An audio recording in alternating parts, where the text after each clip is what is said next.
Вітаю, мене звати Любомир Ференц і ми продовжуємо інформаційний вечір на телеканалі АТR. І далі ми будемо говорити про економіку як українську, так і світову. У нашій студії про це ми будемо розмовляти із Андрієм Вігірінським, економічним експертом. Доброго вечора, пане Андрію. Доброго вечора. Давайте розпочнемо нашу розмову із останніх подій. Україна, можливо, залучить великий кредит із Китаю, так? Мова йде про 7 мільярдів доларів. Про це повідомив міністр інфраструктури Володимир Омелян. Давайте послухаємо, що він сказав. Під час засідання Українсько-китайської комісії, яке відбулося у грудні минулого року, обговорювалась можливість залучення китайських чи то кредитів, чи то інвестицій у розмірі орієнтовно 7 мільярдів доларів. Є маса цікавих напрямків. Це співпраця по лінії Укрзалізниці щодо виготовлення локомотивів, концесійні дороги та мости, морські порти. Бо вони серйозно розглядають Україну як частину економічного шовкового поясу. При цьому ми повинні стратегічно визначитися, в якому форматі ми співпрацюємо і яка є вартість цього проекту. Отже, 7 мільярдів доларів. Наскільки реально залучити ці кошти і чи Китай дасть насправді нам їх?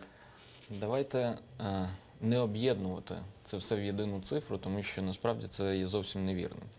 Всі розмови з приводу кредитування китайськими інвесторами українських інфраструктурних проєктів, вони здійснюються на стадії кожного окремого проєкту. Якщо ми говоримо про кільцеву дорогу довкола Києва – це окремий проєкт, під який буде здійснюватися як розробка документації, так і окрема закупівля, ну, вірніше, тендерні умови. Якщо ми говоримо про будівництво моста, до, скажімо, завершення будівництва моста чи будівництво метро на Троєщину – це все різні інфраструктурні проєкти. І фінансування може бути, чи залучення коштів, як в сторону, скажімо так, Київської міської державної адміністрації, вона буде залучати кредитний ресурс, так і в сторону, умовно кажучи, Міністерства інфраструктури. Це не є прямий один транш в 7 мільярдів під якусь конкретну, скажімо, під відсоткову ставку. Будь-яка позика, вона буде цільова під конкретний інфраструктурний проєкт. Враховуючи те, що по кільцевій ще немає погодженого проєкту, немає про що й говорити про залучення цих коштів в поточному році. Максимум, на що ми можемо розраховувати реально там, в 2018 році, це побачити плюс-мінус можливість заходу китайського інвестора на будівництво метро на Троєщину. Але пан Омелян дуже глобально говорить про речі, які називаються частина шовкового шляху, один пояс, один шлях, так, і фінансування загальних інфраструктурних проєктів, пов'язаних з реалізацією саме цього проєкту Китайської Народної Республіки, воно складає близько 4 трильйонів доларів. На цьому фоні 7 мільярдів виглядають дуже мізерною сумою, це раз. І, по-друге, це не той проєкт, який ні кільцева довкола Києва, ні проведення метро на Троєщину не є складовою інфраструктури, яка допоможе саме промисловості переміщувати товари і послуги по шовковому шляху, тим самим здешевшуючи логістику. Плюс один пояс, один шлях – це не лише будівництво доріг, залізниць, це також і законодавство, яке дозволяє прискореними темпами переміщуватись товарам, як там, залізничними шляхами, так і автомобільними дорогами. Тому про один пояс, один шлях ще зарано говорити, про 7 мільярдів як єдиний транш взагалі невірно говорити, а кожен окремий інфраструктурний проєкт – це буде окрема угода з банком, відповідно, інвестиційним банком Китайської Народної Республіки, який фінансує ці роботи. Одна з умов фінансування якого є те, що підрядником на виконання тих чи інших робіт є китайська сторона. Тут не варто розраховувати, що ми залучимо кошти і в цілому зможемо самостійно там обирати підрядну організацію. Одна із умов китайської експансії економічної, якщо хочете, можемо так це назвати, є те, що вони дають гроші, вони фінансують, в них величезний капітал по всьому світі, але ці кошти освоюють їхні компанії. Як наслідок, чи те ж саме метро, чи те ж саме кільцева будуть будуватися саме, ну, можливо, і українськими компаніями, дочірніми, але з китайським капіталом. Тобто і робітники також будуть іноземці. Тому от одна велика перемога, знаєте, так само, як і прихід декілька разів Ryanair, вже він декілька разів приходив, декілька разів відходив, вона має свою частину правди і свою частину такої бажаної правди. От реальна правда в тому, що дійсно Китай готовий фінансувати. Чи профінансує він в цьому році проєкт? Побачимо, чи будуть готові українці освоювати ці кошти, чи буде готова відповідна документація, землевідводи для будівництва як кільцевої, так і метро на Троєщині. А для чого це Китай? Так, ви пам'ятаєте 2012 рік? Китай вже нам давав гроші, і немалі. Давав. Так, він давав для державної продовольчо-зернової компанії. От, ви знаєте історію? Може Звичайно, нагадайте знаю. нашим телеглядачам? Ой, так, якщо ви вже підняли цю тему, то доволі цікаво, чим закінчиться ця історія. А скоріш за все, що вона закінчиться тим, що державна продовольчо-зернова компанія стане, Ну, в тобто принципі, мова йшла про 5 китайською власністю. мільярдів кредиту, так? Мова йшла про те, що Китай надає суму коштів, а Україна, відповідно, товаром щорічно розраховується під цю надану суму. Зерно. Товаром – це зерном. Зерно. Так мало Кошти- бути 5 мільярдів, кошти виділили виведені. близько 3. Кошти виведені, зерна немає, контрактний об'єм щорічний Україна не виконує. Кредит потрібно повертати. Компанія, вірогідно, разом з елеваторами, полями і всім решта, рано чи пізно, вірніше, доволі скоро стане власністю.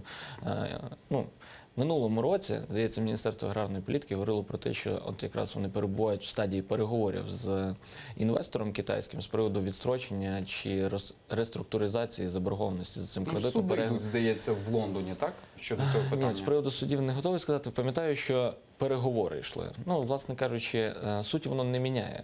І чи звернути стягнення на підставі рішення суду лондонського на майно компанії, яка освоїла кредитні кошти, але умови постачання не виконала, чи домовитись про реструктуризацію, чи продати компанію, наміри, до речі, ж таки були, і її, якщо я не помиляюсь, вносили, чи намагались внести Вона, здається, досі в нас, вона є так фондом держмайна до приватизації. до переліку тих Об'єктів, які мають бути приватизовані. У мене не в цьому полягає питання. Я чому проводжу аналогію? Для чого це китайцям? Вони вже мають досвід співпраці з Україною. Так? 3 мільярди просто викинули на вітер на даному етапі. По-перше, для них це не останні мільярди. Раз, вони мають шалений капітал, який в цілому намагаються розсунути по всьому світу. По-друге, Навіть з такими країнами, які недобросовісні, так? А чекайте секунду, Україна залучила в минулому році позику під випущені євробонди. Ризикові цінні папери країни, яка на межі дефолту, тим не менше знаходяться інвестори. Весь загальний фондовий ринок цінних паперів країн, він зараз пожвавлений. Будь-яка країна, навіть та, яка знаходиться перед дефолтному стані, вона знаходить інвестора, який готовий вкладати в це кошти. Здається, це Міжнародний валютний фонд, так? Кошти? Ні, абсолютно. Ми випустили цінні папери і здійснили приватне розміщення. Придбали його не Міжнародний валютний фонд чи будь-яка інша країна. Його придбали їх, ці папери, приватні інвестиційні фонди, де бізнесмени акумулюють, власне кажучи, свої кошти, чи пенсійні фонди інших країн. Мова не про це. Але чому я говорю про важливий елемент, який називається «Хто освоює кошти?» От уявіть модель. Ви спочатку надаєте, власне кажучи, допустим, Київській міській державній адміністрації $1 мільярд кредитних коштів під 2% річних. Освоює ці кошти ваша компанія. Компанія Китайської Народної Республіки, яка там зареєструвалася в встановленому законом порядку тут, чи просто як іноземна компанія вийшла. Робітники, техніка, всі кошти освоюються власною компанією. Але повертаються вони все ж таки Київською міською державною адміністрацією, тому що вона взяла позику під 2,5% річних. Інший варіант – це якщо один із елементів інфраструктури стає концесійним і управляюча компанія, допустимо, переїзд через міст, чи проїзд, допустимо, по кільцевій в місті Києві може стати платним для вантажів. І компанія, яка управляє цією дорогою, також може бути іноземною. І вона, окрім іншого, повертає залучені кошти в вигляді платежів, які сплачують кожен із водіїв. Тому такі проекти, вони створюють бізнес. Бізнес, який дозволяє укріпитись тій чи іншій країні в межах тої чи іншої слабкої економіки. Українська економіка на сьогодні слабка. Китай, на відміну від Міжнародного валютного фонду, не вимагає від нас антикорупційних реформ, чи реформ пенсійної системи, чи медичної системи для того, щоб надати нам ці кошти.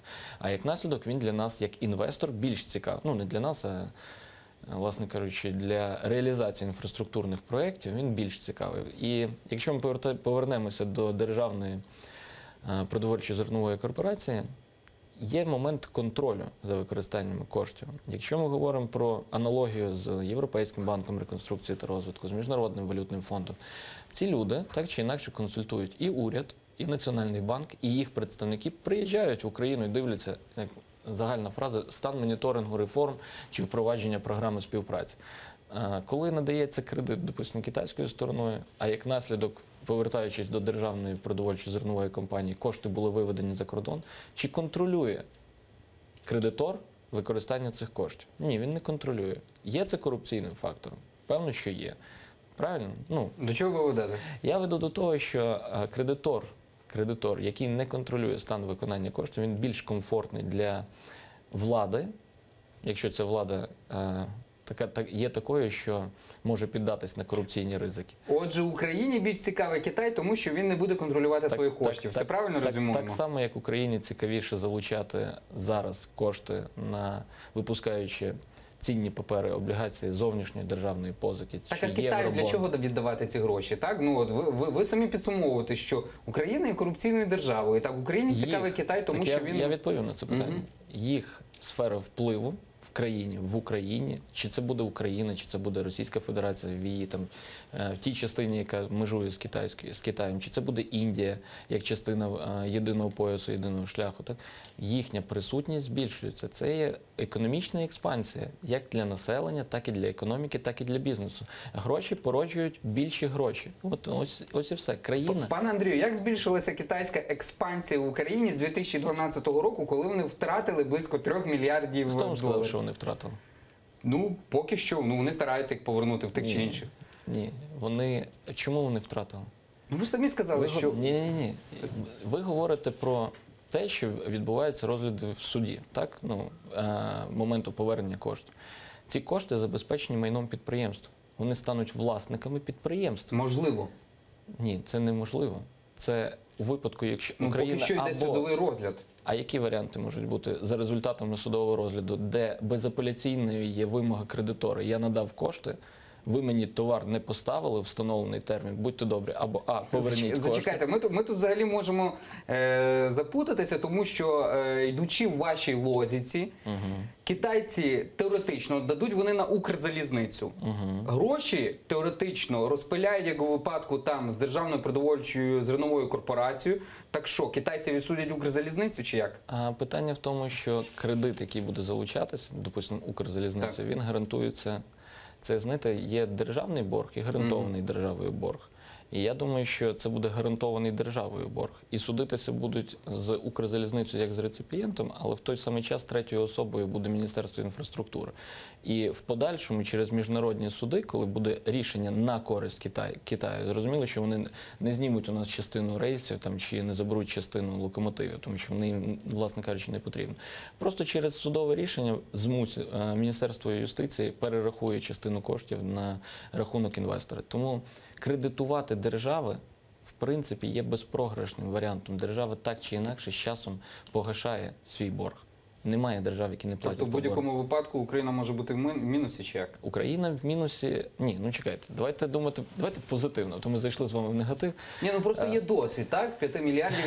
Я ще одну аналогію наведу, так? Давайте досить коротко. 2012 рік, 2 чи 3 роки перед виборами. Тут ідентична ситуація. Ми в 18-му році, в 19-му році мають бути вибори, так? 2 роки влада поміняється. Можливо, буде зроблено тільки ТО, так?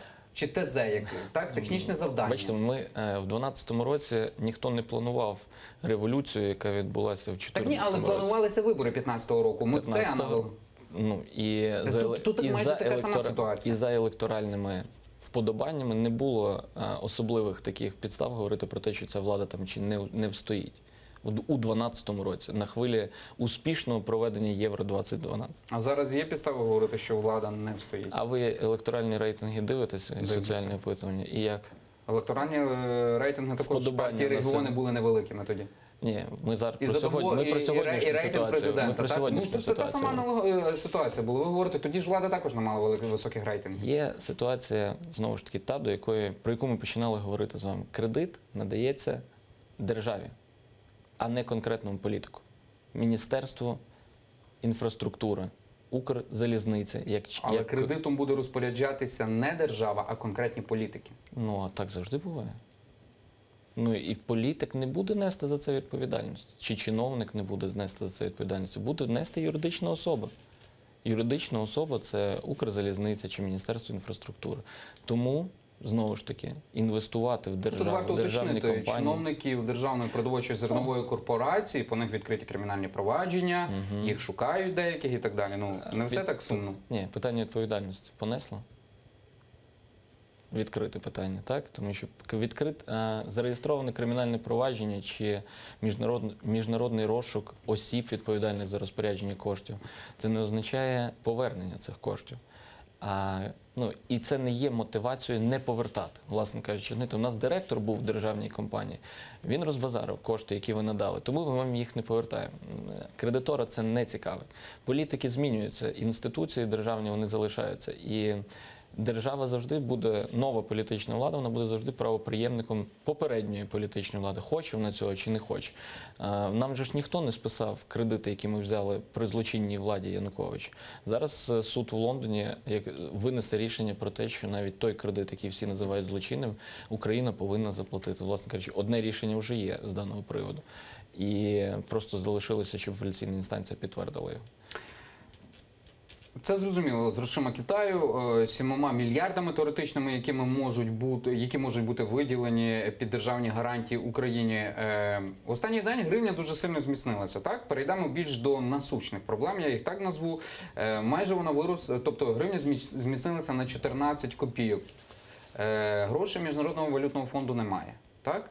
Багато говорили, що якщо не буде надано коштів Міжнародного валютного фонду, то гривня знову може ще більше впаде. Так? Що зараз відбувається? Чому міцніє гривня? Вона міцніє по відношенню до періоду, який називається післяноворічний. Так? Період спаду ділової активності, період, коли експортна виручка не повертається і існує дефіцит, відвертий дефіцит на міжбанківському валютному ринку, саме зі сторони імпортерів. Коли імпортерам потрібна валюта, вона не забезпечується експортним попитом. Плюс грудень, завдяки вдалим, в певній мірі, або невдалим, це хто як оцінює, діям уряду, був місяцем пікового завантаження української економіки гривнею. Зрозуміло, перед святами, навіть говорячи про пенсії, виплату пенсій, коли в грудні було виплачено як пенсія за грудень, так і за січень. Плюс ми говоримо про закриття бюджетного року, коли максимально намагаються сплатити всі боргові зобов'язання, які існують по контрактах державні установи. Тому є, скажімо так, наповнення ринку внутрішнього гривневою ліквідністю, яка так чи інакше, хочемо ми того чи не хочемо, вона перетікає у валюту в певній мірі. Це є спекулятивний, ситуативний, до певної міри керований попит на валюту. Чи уже третій рік поспіль ми це бачимо, але в той самий час не бачимо, що Національний банк особливо гальмував цей процес саме в січні, розуміючи те, що в принципі з лютого, березня місяця відпаде фактор закупівлі енергоносіїв. Вони у нас в більшій мірі зараз вже розтягнуті протягом року, але з більшим акцентом на літні місяці. Плюс з лютого березня почне повернення експортна виручка за рахунок продукції аграріїв, за рахунок продажу продукції аграріїв. І в цілому збалансується ринок. За рахунок чого він збалансувався сьогодні? І що дозволило, допустимо, тому ж Національному банку, там, здається, близько 30 мільйонів доларів купити як надлишкових на міжбанківському валютному ринку. Вчора і позавчора відбулися транші по погашенню боргу на користь Міжнародного валютного фонду чи інших фінансових донорів. Тут можу помилятися. Плюс, уже, власне кажучи, у нас тільки відбуваються розкачки, тільки парламентарі сьогодні вийшли там на нову сесію. Світ працює після Нового року. І трошки календарі наші вихідних не співпадають. І відбувається просто повернення до того паритету, який ми спостерігаємо, в принципі, протягом весни і протягом літа. Чому говорять про гроші Міжнародного валютного фонду? Тут потрібно дивитися строки погашення зовнішніх зобов'язань, в тому числі і на користь фонду, і розуміти, що від того, чи ми отримаємо транш в квітні чи в травні, гривня не похитнеться. Вона чітко, якщо ми його не отримаємо, буде хитатися осінь. Тоді, коли у нас відбуваються дві виплати, здається, на суму понад 1 мільярд доларів. І ці кошти, їх, власне кажучи, залучати, особливо саме валюту, їх немає звідки. Можна взяти, навіть, я вам скажу так, в 2018 році якихось підстав говорити про те, що гривня саме за рахунок не отримання траншу, вона похитнеться, немає, тому що достатня ліквідність 19 мільярдів доларів в міжнародних резервах НБУ для того, щоб боргові зобов'язання цього року погасити. А ось 19-20 рік і в 2019 році МВФ нас кредитувати точно не буде, тому що у виборчі роки загальна практика фонду йде до того, що вони не кредитують і не продовжують програми співпраці, розуміючи те, що в принципі країна занурюється в виборчу гонку. І ось тут якраз виникають складнощі. Тому фактор міжнародного валютного, у нас фактично лишається єдиний рік, оцей до осені, коли ми можемо залучити додаткові позики від Міжнародного валютного фонду. І не тільки від нього. Давайте згадаємо ще й про 800 мільйонів євро, які ми повинні отримати, можемо отримати за умови виконання того плану, який нам буде прописаний і доведений до відома європейськими партнерами за рахунок ЄС. 800 мільйонів євро для українського бюджету, а це саме макрофінансова допомога для підтримання державного бюджету і фінансування, на відміну від коштів Міжнародного валютного фонду, які зараховуються до міжнародних резервів. Макрофінансова допомога, вона зараховується до державного бюджету, і за її рахунок фінансуються відповідні програми. Хоч і в гривні фінансуються, але тим не менше це кошти, які безпосередньо йдуть в економіку. Але вона знаходиться в прямій залежності від Міжнародного валютного фонду. Далі у нас ще йдуть виплати по, якщо пригадуєте, починаючи з 2014 року, ми, здається, тричі отримували державні гарантії Сполучених Штатів на суму 1 мільярд доларів під випуск цінних паперів і саме під гарантії Сполучених Штатів. З 2016 року ми цих гарантій не отримуємо. І виплата по першій, тій, котра надавала в 2014 році, якраз, здається, припадає на 2018 рік чи на 2019. Тобто є сукупність платежів, які потрібно виконати. В своїй сукупності за 3 роки, за відсутності і при зростаючому, це вже внутрішня складова, зростаючий дефіцит платіжного балансу між імпортом і експортом продукції. В цьому році він, здається, по прогнозам повинен скласти близько 7 мільярдів доларів. І, до речі, про цих 7 мільярдів доларів іншого механізму подолання дефіциту, ніж залучення на фінансовому ринку, Національний банк не бачить. Що таке залучення на фінансовому ринку? Це приватизація, може бути, якщо воно прийде із-за кордону у вигляді валюти, будуть розраховуватися за придбаний актив, або ж запозичення уряду чи компанії саме в валюті. Національний банк іншого джерела не бачить. Тому потрібна нам приватизація, хоча б з точки зору того, щоб не тільки запустити підприємство, чи щоб вони почали працювати, хоча б для того, щоб найближчі 2 роки десь втримати гривню в коридорі прогнозному, який визначає Національний банк. Потрібно. Відбудеться вона, час покаже. І так само, як час покаже, чи відбудеться приватизація, в залежності від того, чи буде вона мати місце, чи ні, буде і питання з траншу Міжнародного валютного фонду вирішуватись. Тому що це також, якщо пригадаєте одну із останніх програм співпраці з фондом, там було чітко стояло питання не про початок приватизації Одеського припортового заводу, а залучення протягом року від приватизації об'єктів державної влади до державної власності до державного бюджету близько 10 мільярдів гривень. 10 чи 12 мільярдів. Мова стояла вже про те, що не просто прийміть закон чи розпочніть процедуру. Мова йшла про те, що продайте на таку-то суму. Це процес з кінцевим результатом. Власне кажучи, програми не переглядалися, рік, правда, пройшов. Подивимося, який фінансовий показник буде, і якщо буде ця програма переглядатись в наступному році, вірніше, в поточному році. Але ми вже не стільки потрібні від нас виключно закони, як галочка напроти виконаного контрольного маяка, скільки те, щоб ці закони функціонували. Так? І та ж сама медична реформа, яка відтермінована, її початок до літа, хороша чи погана, вона не працює поки що. І це в тому числі говорить на користь ідеї, що Міжнародного валютного фонду не задовольнить просто прийняття закону про Вищий антикорупційний суд чи просто антикорупційний суд. Його задовольнить стан виконання, коли цей суд буде сформований. І тоді можна буде говорити про отримання безпосередньо коштів. Сьогодні ще одна новина, так само як гривня зміцнюється, біткоін падає, так? Що відбувається? Від 20 тисяч нижче 6 тисяч доларів. Всі кинулися, і тому можна це назвати піраміда, яка рушиться вже? Давайте поговоримо від зворотнього. За рахунок чого зростають криптовалюти? За рахунок популярності, за рахунок відсутності регулювання, за рахунок зростання кількості майнерів, користувачів. Це те, на чому вони зростають. А далі включається процес інший. Коли якась одиниця віртуальна починає коштувати еквівалент 20 тисяч доларів, на неї починають звертати увагу уряди, центробанки відповідних країн. Ми бачимо, як в Китаї були прийняті ряд рішень, які забороняли ICO, які забороняли майнінг. Та, здається, якраз також по майнінгу теж було прийнято рішення про заборону в межах Китаю. На цьому фоні біткоін знизився.